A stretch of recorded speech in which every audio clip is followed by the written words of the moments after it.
मैं हमारे मित्र देश नामीबिया और वहां की सरकार का भी धन्यवाद हूं, जिनके सहयोग से दशकों बाद चीते भारत की धरती पर वापस लौटे हैं। मुझे विश्वास है ये चीते न केवल प्रकृति के प्रति हमारी जिम्मेदारियों का बोध कराएंगे, बल्कि हमारे मानवीय मूल्यों और परंपराओं से भी अवगत कराएंगे। साथियों, जब हम जड़ों से दूर होते हैं तो बहुत कुछ खो बैठते हैं। इसलिए ही आजादी के इस अमृत काल में हमने अपनी विरासत पर गर्व और गुलामी की मानसिकता से मुक्ति जैसे पंच प्राणों के महत्व को दोहराया है। पिछली सदियों में हमने वो समय भी देखा है जब प्रकृति के दोहन को शक्ति प्रदर्शन और आधुनिकता का प्रतीक मान लिया गया था। 1947 में जब देश में केवल आखिरी 3 चीते बचे थे तो उनका भी साल के जंगलों में निष्ठुरता व गैर जिम्मेदारी से शिकार कर लिया गया। ये दुर्भाग्य रहा कि हमने 1952 में चीतों को देश से विलुप्त तो घोषित कर दिया, लेकिन उनके पुनर्वास के लिए दशकों तक कोई सार्थक प्रयास नहीं हुआ। आज आजादी के अमृतकाल में अब देश नई ऊर्जा के साथ चीतों के पुनर्वास के लिए जुट गया है। अमृत में तो वो सामर्थ्य होता है जो मृत को भी पुनर्जीवित कर देता है। मुझे खुशी है कि आजादी के अमृत काल में कर्तव्य और विश्वास का ये अमृत हमारी विरासत को, हमारी धरोहरों को और अब चीतों को भी भारत की धरती पर पुनर्जीवित कर रहा है। इसके पीछे हमारी वर्षों की मेहनत है। एक ऐसा कार्य राजनीतिक दृष्टि से जिसे कोई महत्व नहीं देता, उसके पीछे भी हमने भरपूर ऊर्जा लगाई। इसके पीछे एक विस्तृत चीता एक्शन प्लान तैयार किया गया। हमारे वैज्ञानिकों ने लंबी रिसर्च की, साउथ अफ्रीकन और नामीबियाई एक्सपर्ट के साथ मिलकर काम किया।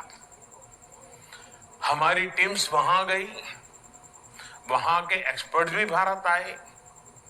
पूरे देश में चीतों के लिए सबसे उपयुक्त क्षेत्र के लिए वैज्ञानिक सर्वे किए गए और तब कूनो नेशनल पार्क को एक शुरुआत के लिए चुना गया।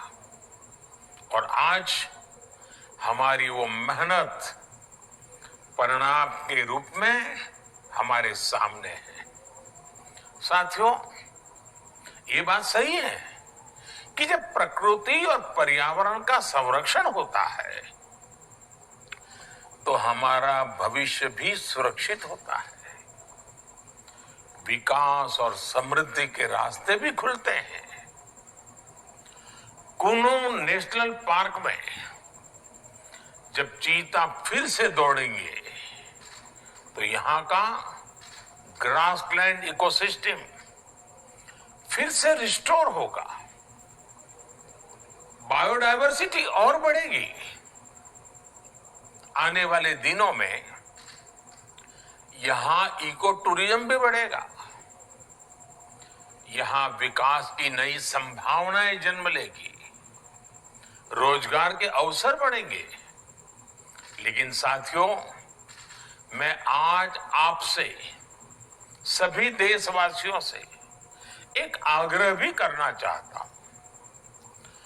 कूनो नेशनल पार्क में छोड़े गए चीतों को देखने के लिए देशवासियों को कुछ महीने का धैर्य दिखाना होगा, इंतजार करना होगा, सहयोग करना होगा। आज ये चीते मेहमान बनकर आए हैं, इस क्षेत्र से अनजान है। कूनो नेशनल पार्क को ये चीते अपना घर बना पाए, इसके लिए हमें इन चीतों को भी कुछ महीने का समय देना होगा।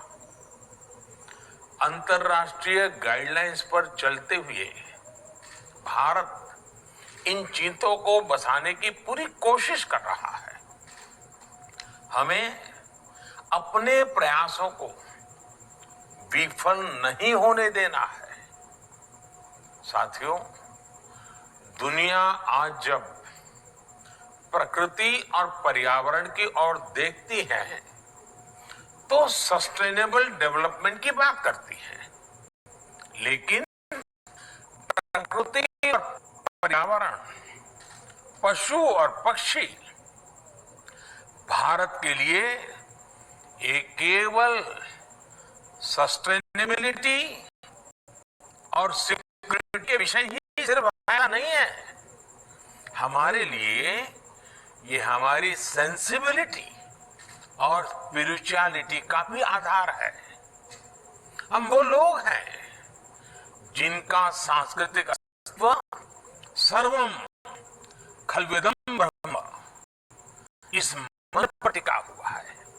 अर्थात संसार में पशु, पक्षी, पेड़, पौधे, जड़, चेतन जो कुछ भी है वो ईश्वर का ही स्वरूप है, हमारा अपना ही विस्तार है। हम वो लोग हैं जो कहते हैं परम परोपकारार्थम यो जीवति सह जीवति, अर्थात खुद के फायदे को ध्यान में रख करके जीना वास्तविक जीवन नहीं है। वास्तविक जीवन वो जीता है जो परोपकार के लिए जीता है। इसलिए हम जब खुद भोजन करते हैं उसके पहले पशु पक्षियों के लिए अन्न निकालते हैं। हमारे आसपास रहने वाले छोटे से छोटे जीव की भी चिंता करना हमें सिखाया जाता है, बचपन से सिखाया जाता है। हमारे संस्कार ऐसे हैं कि कहीं अकारण किसी जीव का जीवन चला जाए तो हम अपराध बोध से भर जाते हैं। फिर किसी पूरी जीव जाति का अस्तित्व ही अगर हमारी वजह से मिट जाए, ये हमें कैसे स्वीकार हो सकता है? आप सोचिए, हमारे यहां कितने ही बच्चों को ये पता तक नहीं होता है कि जिस चीता के बारे में सुनकर वो बड़े हो रहे हैं वो उनके देश से पिछली शताब्दी में ही लुप्त हो चुके हैं। आज अफ्रीका के कुछ देशों में और ईरान में चीता पाए जाते हैं, लेकिन भारत का नाम उस लिस्ट से बहुत पहले हटा दिया गया था। आने वाले वर्षों में बच्चों को इस विडंबना से नहीं गुजरना पड़ेगा। मुझे विश्वास है वो चीता को अपने ही देश में कूनो नेशनल पार्क में दौड़ता देख पाएंगे। चीता के जरिए आज हमारे जंगल और जीवन उसका एक बड़ा शून्य भर रहा है। साथियों, आज 21वीं सदी का भारत पूरी दुनिया को संदेश दे रहा है कि इकोनॉमी और इकोलॉजी कोई विरोधाभासी क्षेत्र नहीं है।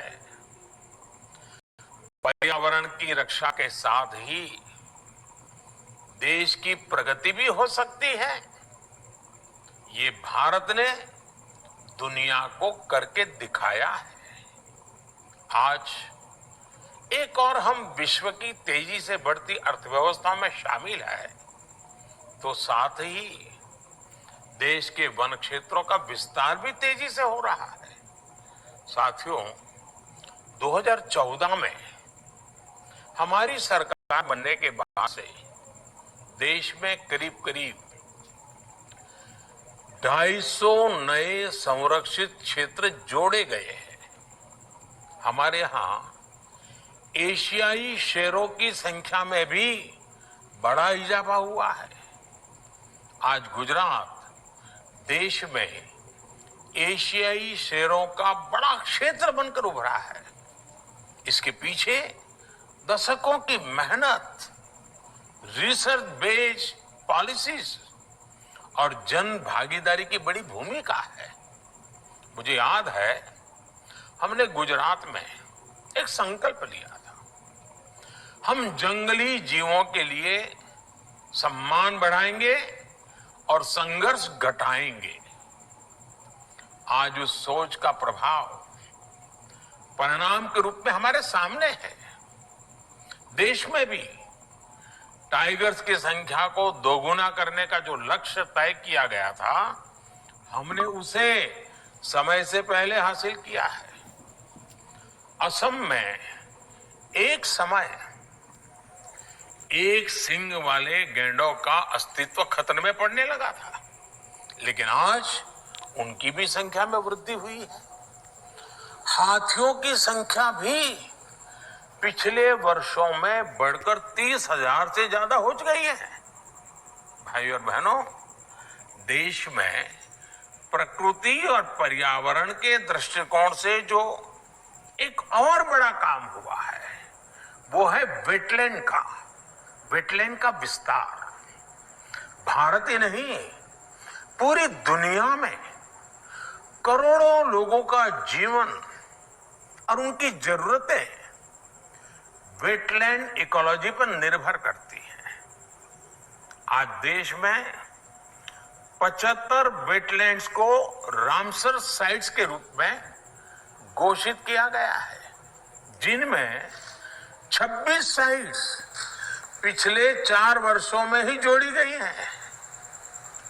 देश के इन प्रयासों का प्रभाव आने वाली सदियों तक दिखेगा और प्रगति के नए पथ प्रशस्त करेगा। साथियों, आज हमें वैश्विक समस्याओं को, समाधानों को और यहां तक कि अपने जीवन को भी होलिस्टिक वे में देखने की जरूरत है। इसलिए आज भारत ने विश्व के ये LIFE, लाइफ यानी लाइफस्टाइल फॉर द एनवायरमेंट जैसा जीवन मंत्र दिया है। आज इंटरनेशनल सोलर अलायंस जैसे प्रयासों के द्वारा भारत दुनिया को एक मंच दे रहा है, एक दृष्टि दे रहा है। इन प्रयासों की सफलता दुनिया की दिशा और भविष्य तय करेगी। इसलिए आज समय है कि हम ग्लोबल चुनौतियों को दुनिया की नहीं, अपनी व्यक्तिगत चुनौती भी माने। हमारे जीवन में एक छोटा सा बदलाव पूरी पृथ्वी के भविष्य के लिए एक आधार बन सकता है। मुझे विश्वास है, भारत के प्रयास और परंपराएं इस दिशा में पूरी मानवता का पथ प्रदर्शन करेगी। बेहतर विश्व के सपने को ताकत देगी। इसी विश्वास के साथ आप सभी को इस मूल्यवान समय पर, ऐतिहासिक समय पर बहुत बहुत धन्यवाद देता हूं, बहुत बहुत बधाई देता हूं।